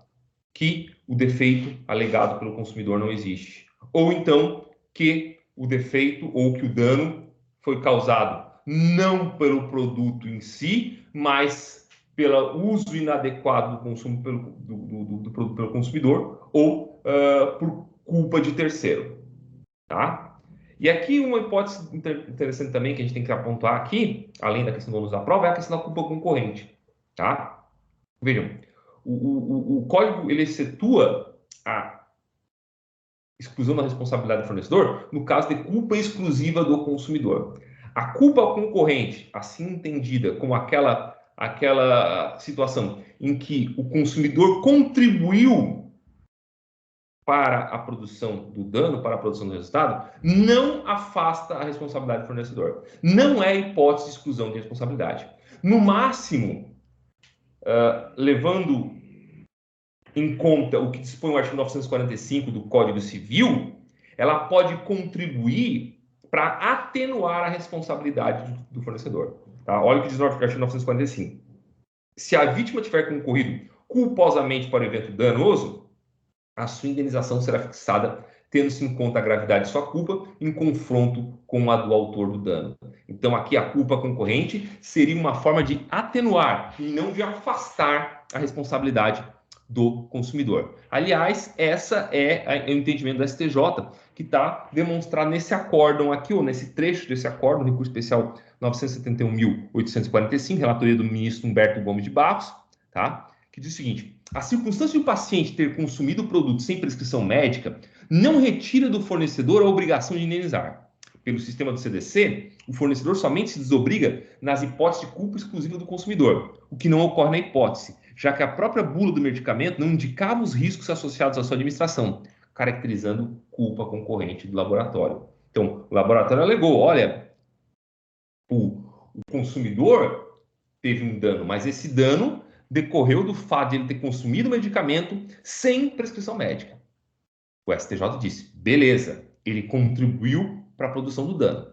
No entanto, o fato da bula não indicar os riscos decorrentes da utilização do medicamento também constitui culpa, aqui não nem falar de culpa mesmo, constitui uma conduta culposa do laboratório, o que implica em culpa concorrente. Então, atenua a responsabilidade, mas não afasta. Tá? Aliás, tem doutrinadores que entendem que sequer seria hipótese de atenuar, tá? Porque o CDC, ele consagra, a gente já falou em algumas outras situações durante as nossas aulas, né? Ele consagra aquilo que a gente denomina de princípio da indenização integral, tá? Ou seja, aquela ideia de que o princípio, que o prejuízo ele tem que ser integralmente recomposto e que então a ideia de uma atenuação por conta da culpa concorrente, né, seria uma violação desse princípio. Né? Mas isso é uma posição absolutamente minoritária na doutrina, né, e não se sustenta sequer na jurisprudência. Tá? Bom, uma excludente de responsabilidade que não está prevista no CDC, mas decorre do sistema geral da responsabilidade civil, seja ela contratual ou extracontratual, tem lá do Código Civil, na verdade, é o caso fortuito ou de força maior. Então, o caso fortuito e a força maior, elas são, sim, excludente de responsabilidade dentro do CDC. Bom, primeiro, o que é caso fortuito e o que é força maior? A doutrina ela ela perde um tempo imenso, a maior parte dos doutrinadores perde um tempo imenso para tentar definir o que é caso fortuito e o que é força maior, tentando distinguir um do outro, tá? Eu não vou fazer isso porque nem sequer o Código Civil faz, tá? O Código Civil ele se limita lá no parágrafo único do artigo 393 a dizer que o caso fortuito ou de força maior verifica-se no fato necessário cujos efeitos não era possível evitar ou impedir. Tá? É aquele fato inevitável, tá? Aquele fato inevitável, tá? Que rompe o nexo de causalidade, afastando o dever de responder por eventual prejuízo. Tá? Bom, o que acontece, gente? O CDC, como eu disse, ele adota a teoria do risco-proveito. Então, ainda que ele admita que em algumas circunstâncias, o caso fortuito e a força maior sirvam como excludente de responsabilidade, ele vai dizer que em outras circunstâncias não é possível admitir que o caso fortuito ou a força maior sirvam como excludente de responsabilidade.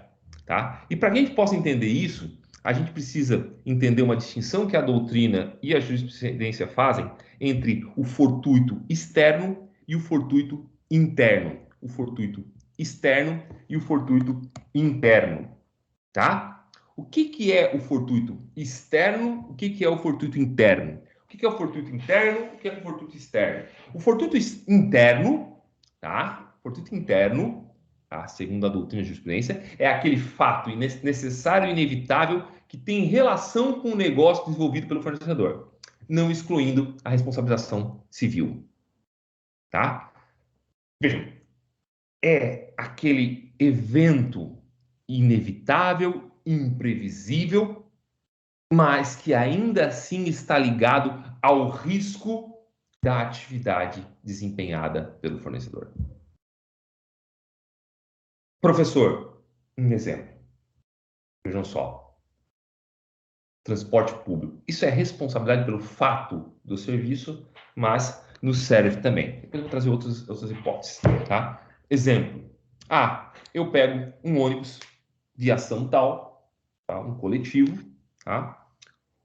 O coletivo está andando corretamente e, de repente, por um defeito no pneu desse ônibus, o pneu acaba estourando, tá? O motorista perde o controle do ônibus, acaba batendo e eu que estou lá em pé caio no chão e acabo quebrando uma perna.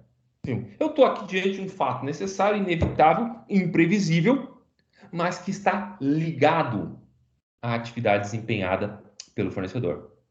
Não há que alegar aqui excludente de responsabilidade, tá? Ou seja, a empresa de ônibus responde. Já o fortuito externo é aquele que é estranho, que é alheio à atividade do fornecedor. Tá? E aí há uma exclusão do dever de indenizar. Aí sim há uma exclusão do dever de indenizar. O exemplo. Bom, estou no mesmo ônibus e um grupo de meliantes ingressa nesse ônibus e acaba por roubar todo mundo, assaltar todo mundo que está dentro daquele ônibus. Bom, aqui a gente está diante de um fortuito externo. Por quê? Porque não é dever, não corresponde à atividade desenvolvida pelo fornecedor, né, a garantia da segurança pública, mas sim ao Estado. Perfeito? E aí, então, não há dever de indenizar. Eu trouxe o link aqui de uma matéria no STJ, matéria bem interessante do ano passado, 26 de abril de 2020, em que o STJ ele lista, tá, algumas situações em que ele reconhece o dever de indenizar e outras em que ele afasta. Tá? Eu vou ler aqui, deixa eu só mudar aqui então, um minutinho, sair daqui e vir para cá. Isso, ó. Essa é a matéria do STJ, né? Então, que ele vai falar sobre caso fortuito e força maior, os limites da responsabilização, né? Daí ele vai pegar aqui, ó. Segundo o ministro Luiz Felipe Salomão, o caso fortuito e a força maior têm sido entendidos atualmente pela jurisprudência como espécie do gênero fortuito externo, no qual se enquadra a culpa exclusiva do terceiro. Para os ministros, nesse gênero, o fato tem de ser imprevisível e inevitável, estranho à organização da empresa. Tá? Aí ele vai trazer aqui alguns exemplos. Isso aqui é a explicação dele, bem detalhada. Tá? E ele vai trazer aqui alguns exemplos, a notícia. Ó, quando o estacionamento está... Por isso, não é possível alegar...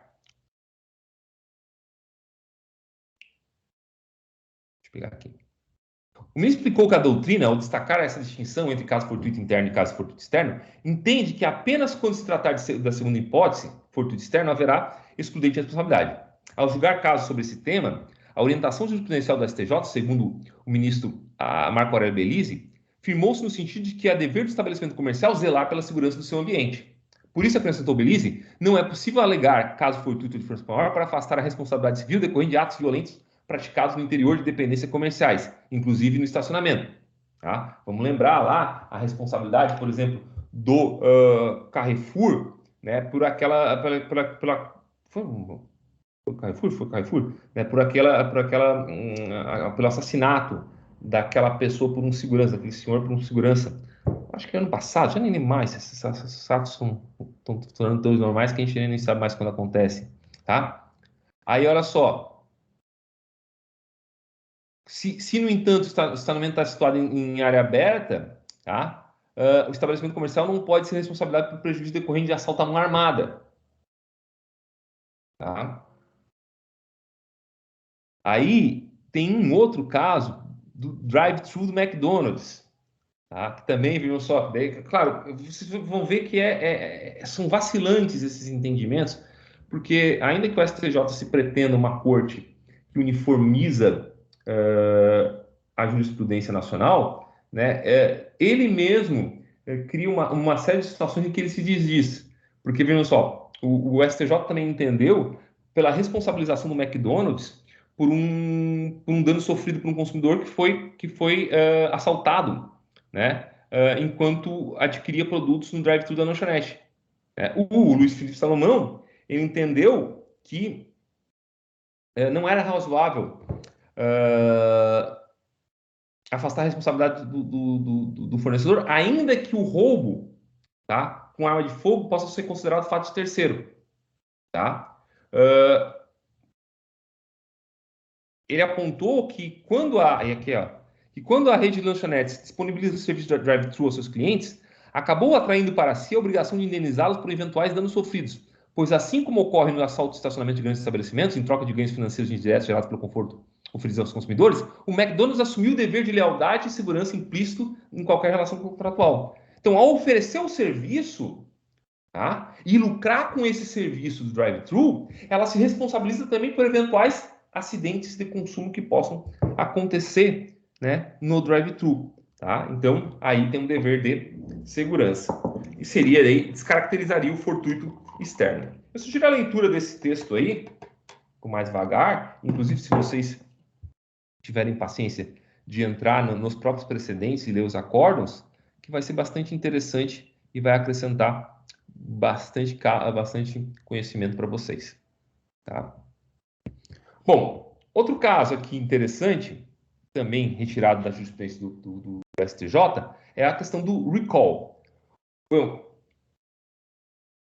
o STJ tem um entendimento que o fato do adquirente, do consumidor, não levar o veículo para o conserto, mesmo diante de um chamado de recall, não afasta a responsabilidade do fabricante em indenizar em caso de dano pelo fato do produto. Tá? Por fim, a gente tem a questão do risco de desenvolvimento. O que é o risco de desenvolvimento, gente? Está aqui, ó. O conceitinho está bem aqui. É muito bom de entender. São aqueles riscos que não são conhecidos pela ciência quando da colocação do produto no mercado, vindo a ser descobertos posteriormente, após a utilização do produto e diante dos avanços científicos. Posição majoritária da doutrina e da jurisprudência. Não afasta o dever de indenizar. Então, a AstraZeneca, ela colocou esse medicamento aqui, tá, no mercado. No momento em que esse medicamento foi introduzido no mercado, tá, não se tinha conhecimento completo dos eventuais riscos que ele podia causar à saúde de alguém. Tá? Bom, o desenvolvimento da técnica, o desenvolvimento científico permitiu que identificássemos em determinado momento que aquele medicamento faz mal à saúde e fez mal a alguém. Aí eu ingresso com a ação pleiteando uma indenização da AstraZeneca, tá? Por esses danos que nem eu nem ela, por esses danos que foram ocasionados por circunstâncias que nem eu nem ela conhecia. Tá? Beleza. Tá? A AstraZeneca não pode dizer não indenizo porque não tinha conhecimento, porque é um risco inerente ao desenvolvimento do produto. Tá? Não tem já um enunciado 43 da primeira jornada de Direito Civil do Conselho da Justiça Federal, que diz que a responsabilidade civil pelo fato do produto, prevista, no caso aqui ele faz uma remissão ao artigo 931 do Código Civil, novo, já não tão novo, né? Também inclui os riscos de desenvolvimento. E aí, para consagrar esse entendimento, eu tenho aqui um precedente do STJ, gigantesco, é verdade, né? Mas basicamente aqui, ó, consumidor de Survector, medicamento inicialmente vendido de forma livre em farmácias. Posterior alteração de sua prescrição e imposição de restrição à comercialização, tá? Risco do produto avaliado posteriormente, culminando em sua proibição em diversos países, tá? Recorrente que iniciou o consumo do medicamento à época em que sua venda era livre. Dependência contraída com diversas restrições implementadas pelo paciente. Dano moral reconhecido. Tá? Então, aqui o que aconteceu? A empresa colocou um medicamento no mercado, posteriormente verificou-se que esse medicamento ele causava dano e causava dependência. Tá? O paciente, no entanto, que é o recorrente aqui, já tinha adquirido a dependência e ingressou com a ação contra a farmacêutica. Tá? O STJ entendeu que ainda assim existe dever de indenizar por parte da farmacêutica do laboratório, tá?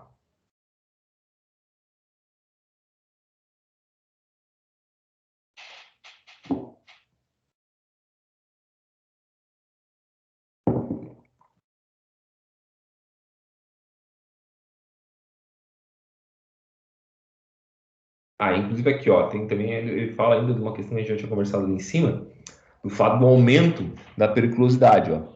Então, a posterior autorização da bula do medicamento passou a ser indicada para o tratamento de transtornos depressivos com alto risco de dependência, não é suficiente para retirar do fornecedor a responsabilidade pelos danos causados aos consumidores. O aumento da periculosidade do medicamento deveria ter sido amplamente divulgado nos meios de comunicação. A mera alteração da bula do controle da receita da sua comercialização não são suficientes para prestar adequada informação ao consumidor. Tá?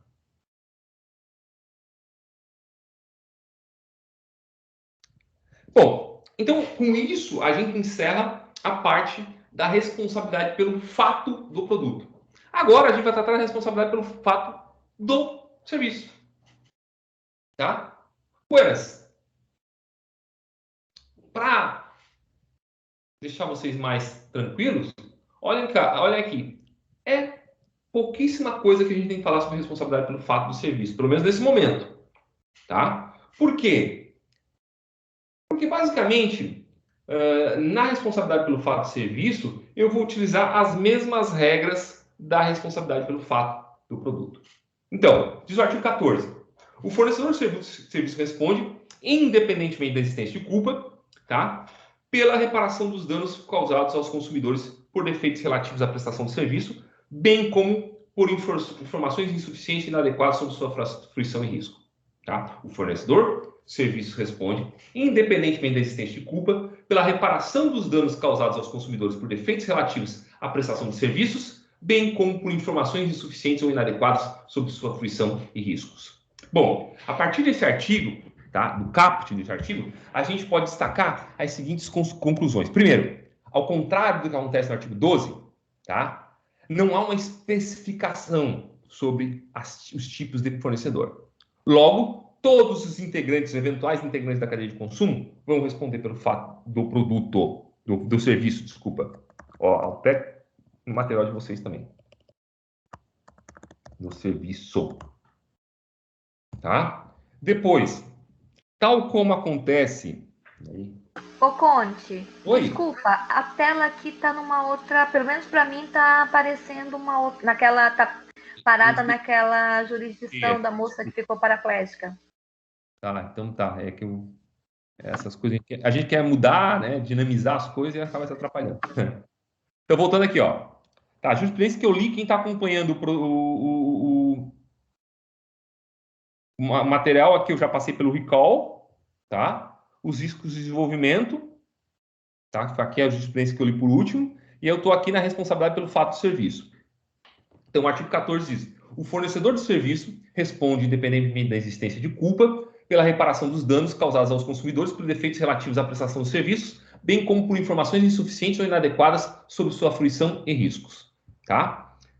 A partir disso, eu destaquei antes, né, é possível chegar às seguintes conclusões. Primeiro, que ao contrário do que acontece no artigo 12, ou seja, na responsabilidade pelo fato do produto, Todos os integrantes da cadeia de consumo respondem pelo fato de serviço. Por quê? Porque o artigo 14, ele menciona o fornecedor e ele não especifica espécies de fornecedor. Ele não faz como lá o artigo 12, que diz o fabricante, o produtor, o construtor, o importador. Tá? Então, eu presumo que todas as partes envolvidas na prestação de serviço serão responsabilizadas de forma igual. Tá? Segunda conclusão decorrente do artigo 14 caput. A responsabilidade do fornecedor, também no que diz respeito ao fato do serviço, tal como no fato do produto, ela é objetiva, independe da existência da culpa. Tá? Isso está expresso aqui no dispositivo. Responsabilidade objetiva. Basta, então, conduta e dano, e uma relação de causalidade, de causa e efeito entre a conduta e o dano. Agora, um momento que a gente tem que destacar. Qual é a exceção? Aquela que eu venho falando desde o início da aula. A exceção é a responsabilidade do profissional liberal, do advogado, do médico, do farmacêutico, do dentista, do engenheiro, do arquiteto, tá? Por quê? Porque a responsabilidade deles tem que ser apurada mediante a verificação da culpa, tal como exposto lá no artigo 14, parágrafo 4º. A responsabilidade do profissional liberal é responsabilidade civil subjetiva. Tá? A gente vai tratar da responsabilidade civil do profissional liberal na próxima aula. Já vou adiantando, mas esse é o spoiler que a gente tem que ter. Tá? Responsabilidade civil subjetiva. De resto, todos estão presentes os mesmos elementos do dever de indenizar que existiam lá na responsabilidade pelo fato do produto. Ou seja, conduta, dano e nexo de causalidade entre a conduta e o dano. Tá? Além, obviamente, do serviço defeituoso. Tá? Além do serviço defeituoso. A definição de serviço defeituoso é basicamente a mesma de produto.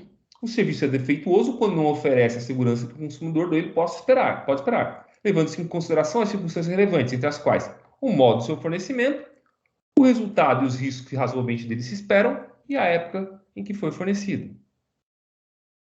Aí, nesse caso, não tem o vício, né? Justamente por ser serviços e não produtos, né? Desculpa? Aí, nesse caso, não existem vícios, só defeitos, justamente por serem serviços. Nós vamos ter vício. Vai ter vício, sim. Também tá. Tem vício no produto e no serviço, que a gente vai estudar na hora que vem. Tá bom, obrigada. Um vício no produto ou um vício no serviço o vício de qualidade. Pensa assim, eu contratei um pintor para pintar minha casa e ele pintou mal a minha casa. Isso é o quê? Tá, entendi. Tá? Na prestação do serviço. Tá? Bom, o serviço é defeituoso, então, quando não fornece a segurança que o consumidor dele pode esperar, levando-se em consideração as circunstâncias relevantes, entre as quais o modo do seu fornecimento. Então, sempre lembrando que, ao fornecer o serviço, o fornecedor ele deve informar adequadamente, tá, ao consumidor, tá, os eventuais riscos, tá, decorrentes da prestação daquele serviço, o resultado e os riscos que razoavelmente dele se esperam. Vejam, existem produtos ou existem serviços em que há uma periculosidade inerente, tá? Essa periculosidade inerente deve ser informada também ao consumidor e a época em que foi fornecido. De novo, o parágrafo 2º, tal como acontecia com o parágrafo 2º do artigo 12, ele vai desconsiderar como defeituoso, né, aquele serviço em que se adota uma nova técnica. Tá? Então, o serviço não é considerado defeituoso pela adoção de novas técnicas. Então, eu utilizava uma técnica que tinha um grau de periculosidade maior ao consumidor. Tá? Essa técnica foi superada por uma nova, com menor grau de periculosidade.